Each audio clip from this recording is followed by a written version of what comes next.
మామా, అప్పుడు నీకు నచ్చిన అమ్మాయి మీదే వశీకరణం చేశానన్నావు. అసలు ఏమైంది?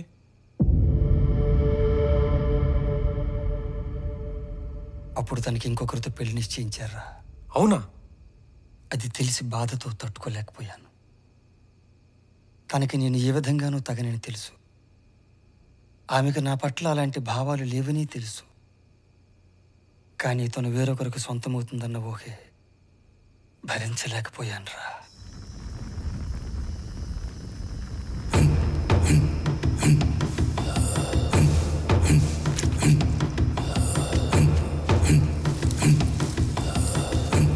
ఓం క్లీం ఓం దేవ్యై నమః. శ్రీం క్లీం ప్రత్యంగిరా మమ వశ్యం కురు.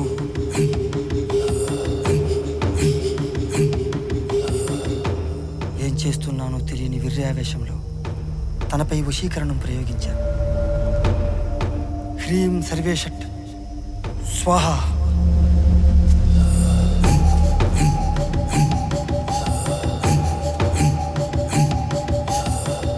ఇప్పుడు నువ్వు రావాలి, నా దగ్గరకు రావాలి. రావాలి, వస్తున్నావు.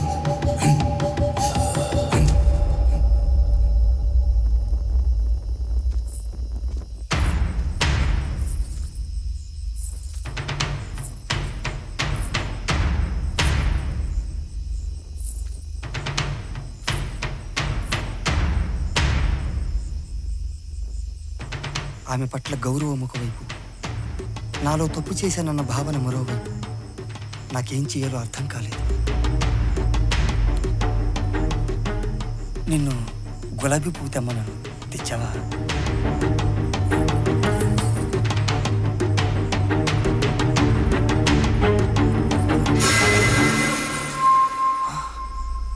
నీ వశీకరణం ఫలించలేదు శంకరం. ఫలించిన మనసు లేని మట్టిబొమ్మ లాంటి నాతో నీకు ఎలాంటి సంతోషము దొరకదు. అయినా నేను నిన్ను స్నేహితుడిగానే చూశాను. స్నేహితుడిని పెళ్లి చేసుకోవడంలో తప్పు లేదు. కానీ కులాలని పట్టించుకునే నా తల్లిదండ్రుల మనసుని నేను మార్చలేను. వాళ్ళు బాధపడుతుంటే నీతో సుఖంగా ఉండలేను. నీకు నా మీద కొంచెమైనా అభిమానం ఉంటే నాకు 2 వాగ్దానాలివ్వు.